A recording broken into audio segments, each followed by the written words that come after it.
विकास हो। ये सरकारी भू माफिया एजेंसियां हैं। बहुत बड़ी बात बोल रहे हैं आप। बिल्कुल सही बात। सरकारी भू माफिया बोल रहे हैं। बिल्कुल। वैसे इससे सहमत लगभग सभी लोग होंगे। ये सरकारी भू माफिया एजेंसियां हैं। ये जबरिया आपका खेत कब्जा कर लेती हैं। जैसे इसी तरीके जो अधिकारी हमारे होते हैं, अधिकारियों की अगर जांच करा ली जाए, उनके पास अकूत संपत्ति होगी, लेकिन किसी सरकार की हिम्मत नहीं है कि उनकी जांच करावें, क्योंकि सत्य है। भू माफिया कौन है? सरकार के अंडर में बचे हुए ही लोग हैं।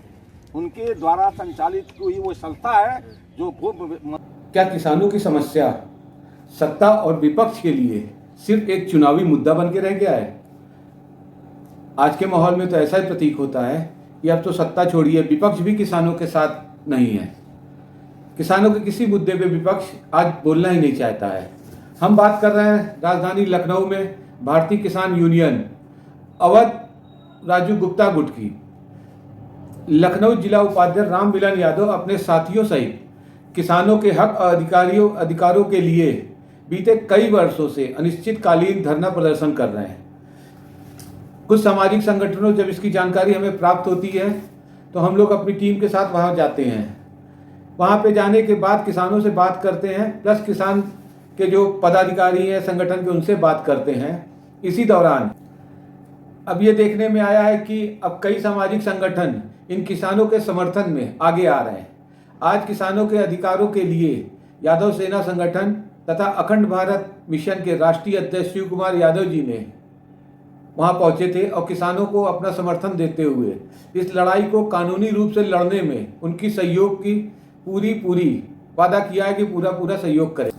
अब कई सामाजिक संगठन भी इन किसानों के समर्थन में आगे आ रहे हैं। आज किसानों के अधिकारों के लिए यादव सेना संगठन तथा अखंड भारत मिशन के राष्ट्रीय अध्यक्ष शिव कुमार यादव जी वहां उपस्थित थे। उनसे बातचीत हुई तो बातचीत के दौरान उन्होंने कहा कि किसानों के मुद्दे पर न सिर्फ समर्थन कर रहे हैं बल्कि इस लड़ाई को कानूनी रूप से लड़ने में आगे उनकी मदद भी करते रहेंगे और जो भी यथाशक्ति उनके लिए प्रयास हो सकता है उसको वो करेंगे। तब भारतीय सेना के पूर्व कैप्टन सुभाष मिश्रा जी वहाँ उपस्थित थे, जो कि मानवाधिकार समिति के वरिष्ठ पदाधिकारी तथा भारतीय जनता पार्टी के एक सक्रिय नेता भी हैं एवं वो हमेशा किसानों के मुद्दों पर हमेशा अपनी सरकार से सवाल जवाब करते रहते हैं। तो आइए जानते हैं राम मिलन जी की, शिव कुमार जी और सुभाष मिश्रा जी की जो है विचारों को। और दोस्तों, हम उम्मीद करते हैं आपसे कि अगर किसानों के लिए आप कुछ भी कर सकते हैं तो कृपया करके इस वीडियो को ज़्यादा से ज़्यादा सिर्फ शेयर करें। आपके शेयर से ये वीडियो वहाँ पहुँच सकता है जहाँ किसानों की बातें सुनी जा सकती हैं। किसानों के हक अधिकार की लड़ाई को मजबूती करने के लिए सिर्फ आपका एक छोटा सा सहयोग कि इस वीडियो का आप आगे अधिकतम शेयर कर दें। दोस्तों, अगर आपको ये वीडियो कार्यक्रम पसंद आता है तो कृपया चैनल को सब्सक्राइब करके आगे इसको शेयर करते रहें। धन्यवाद। लखनऊ में है, यहाँ पे किसान जवान सारे लोग संगठित हैं।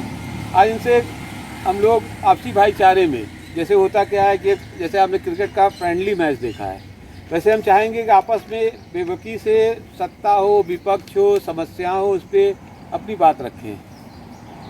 ठीक है, तो हम शुरुआत करते हैं अपने घर से ही। अपना परिचय दें अध्यक्ष जी। मैं शिव कुमार यादव जी। आप जो किसानों पे यहाँ पे इतनी देर से आपने काफ़ी चर्चा सुनी, इस पे आप कुछ कहना चाहेंगे? आपकी क्या राय है? क्या लोग बोल रहे हैं? जैसे मिश्रा जी ने किसान जवान दोनों पे बोला, इन सब चीज़ों पे देखिए, सरहद पे जो सुरक्षा करता है वो भी किसान के ही परिवार का है, तो वो भी किसान ही है। किसान है तभी जवान है, नहीं तो जवान नहीं रहेगा। ना शहरों में ऐशो आराम की जीवन जीने वाले लोग रहेंगे। लेकिन स्थिति ये है कि लखनऊ विकास प्राधिकरण हो, आवास विकास हो, ये सरकारी भू माफिया एजेंसियां हैं। बहुत बड़ी बात बोल रहे हैं आप। बिल्कुल सही बात। सरकारी भू माफिया बोल रहे हैं। बिल्कुल। वैसे इससे सहमत लगभग सभी लोग होंगे। ये सरकारी भू माफिया एजेंसियां हैं। ये जबरिया आपका खेत कब्जा कर लेती हैं। जैसे भू माफिया नहीं कमजोर लोगों के खेत कब्जा, वैसे ये जिसका चाहे उसका कब्जा कर लें। इनके लिए कोई नियम कानून नहीं है कि यहाँ आपका घर बना है। जितने भी विकसित देश हैं वहाँ की स्थिति यह है कि किसान अगर चाहेगा तो ही वो घर छोड़ेगा, वो लिखित देगा कि हाँ मैं घर अब छोड़ रहा हूँ, तो उनको तब भी उनको दूसरी व्यवस्था दी जाएगी। लेकिन यहाँ आप सुप्रीम कोर्ट तक पहुँच जाए ना तो भी आपका घर तोड़ दिया जाएगा। जैसे अभी सोशल मीडिया पे एक हाईवे दिख रहा है जापान या चीन का, जो हाईवे वैसे घुमा दिया गया, किसान ने छोटा मकान नहीं दिया। हाँ, वो चाइना का है, हाँ। उसमें चारों तरफ से हाईवेज निकले हैं, आप देखे होंगे। हाँ। छोटी सी झोपड़ी है जिसके चारों तरफ फूल पौधे हाँ। पेड़ पत्ते लगे हैं, लेकिन वो नहीं तोड़ा गया है। वो विकसित देश है, यहाँ विकासशील देश है, यहाँ खाली झूठ मूठ का ढोल पीटते हैं। जैसे अभी मिश्रा जी कह रहे थे, जिस दल के समर्थक हैं उस दल की कमियों को इन्होंने गिनाया, कहा कि यहाँ सिर्फ और सिर्फ जुमलेबाजी हो रही है।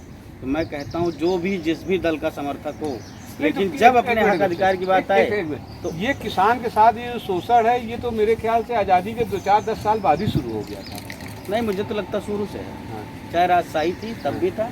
अरे लोकतंत्र है तो कुछ गनीमत हो कि भूमिहीनों को ज़मीन दे दी जाए, है ना। दी भी गई, लेकिन उस हिसाब से नहीं दी गई कि पता चला कि जब सीलिंग एक्ट ख़त्म किया गया ना, तो उसके बाद ये हुआ कि किसी घोड़े के नाम 100 बीघा ज़मीन है, किसी के कबूतर के नाम 50 बीघा ज़मीन है।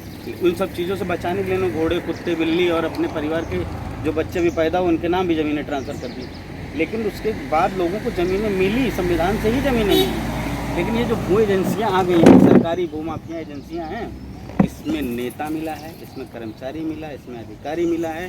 कोई भी कर्मचारी अगर उसकी जांच कर ली जाए ना, तो जितनी उसकी सैलरी हो उससे कम से कम 100 गुना की प्रॉपर्टी बना के रखा होगा। एलडीए का अधिकारी हो चाहे आवास विकास का अधिकारी हो, और आपका ज़मीन घर सब कब्जा कर ले रहे हैं, बुलडोज़र लेके पहुंच जा रहे हैं, पुलिस से मिलके चाहे जैसे भी आप कोर्ट जा रहे हैं, कोर्ट का आदेश आने का भी ये लोग नहीं इंतज़ार कर रहे हैं कि कोर्ट क्या डिसीजन ले रही है, ये स्वयं डिसीजन ले रहे हैं। इनकी स्थिति तो ये हो चुकी है, हम तो बाबा जो मुख्यमंत्री हमारे हैं ना, हम उनसे कहते हैं कि अगर आपको कोर्ट पे विश्वास नहीं है तो ताला बंद करवा दिए, क्योंकि केंद्र में भी आपकी सरकार है। इन कोर्टों पे ताला बंद करवा दीजिए और पुलिस और आप दोनों लोग मिलकर बुलडोजर चलवाइए। जनता पे क्या दिक्कत है, किसानों पे चलवाइए। आप तो माई बाप हैं, इस देश के मुख्यमंत्री हो गए, प्रदेश के मुख्यमंत्री हैं या देश के मुख्यमंत्री हैं, आप तो वही हो रहा है। मैं बता दूं आपको, आवास विकास इसकी स्थिति बता दूं, ऐसे दर्जनों परिवार को मैं जानता हूं जिनके पास आज की डेट में एक बिस्वा भी ज़मीन नहीं है कि वो लहसुन प्याज अदरक या सब्जी बो के अपना जीवन यापन कर सके। मैं आपको मैंने कहा ना, ये एक फ्रेंडली मैच है, इसको हम किसी सत्ता या विपक्ष से लेके नहीं हम चलते। सबको कह रहे हैं। आपको एक बात बताता हूँ, जैसे ये अंसल का जो है अधिग्रहण है, ये बाबा जी की सरकार से पहले था। बिल्कुल सही है। ये हम वही नेताओं की कह बात कर रहे हैं। नहीं, मैं वही कह रहा हूँ कि ये लोग भूमाफिया एजेंसी के हिस्से हैं, उसके सहयोगी हैं। पूछिए कैसे?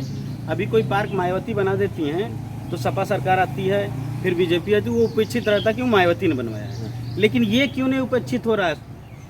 आवास विकास की योजनाएं क्यों नहीं उपेक्षित हो रही हैं? एलडीए की योजनाएं क्यों नहीं उपेक्षित हो रही? क्योंकि यहाँ से धन मिल रहा है इन लोगों को, इसलिए नहीं उपेक्षित। सारे नेता कमा रहे हैं, सब मिले हैं। रुक जाइए, मैं बता रहा हूँ। ऐसे परिवारों को जानता हूँ जिनके पास दवा के पैसे नहीं हैं, किराए के मकान में रह रहे हैं, उनको 5% ज़मीन की लड़ाई लड़ रहे हैं ना, नहीं कि उनका खेत गया है, उनको मुआवजा मिले। और जिनको मुआवजा नहीं मिला उनको आज की डेट का मुआवजा मिलना चाहिए। तो 45 रुपये स्क्वायर फीट की ज़मीन मेरी लेके 7,500 में बेचोगे, मुझे 45 रुपये का मुआवजा दोगे, मुझे 5% भी नहीं दोगे। आज 45 रुपये हम कोल्ड ड्रिंक की बोतल भी नहीं मिल रही है।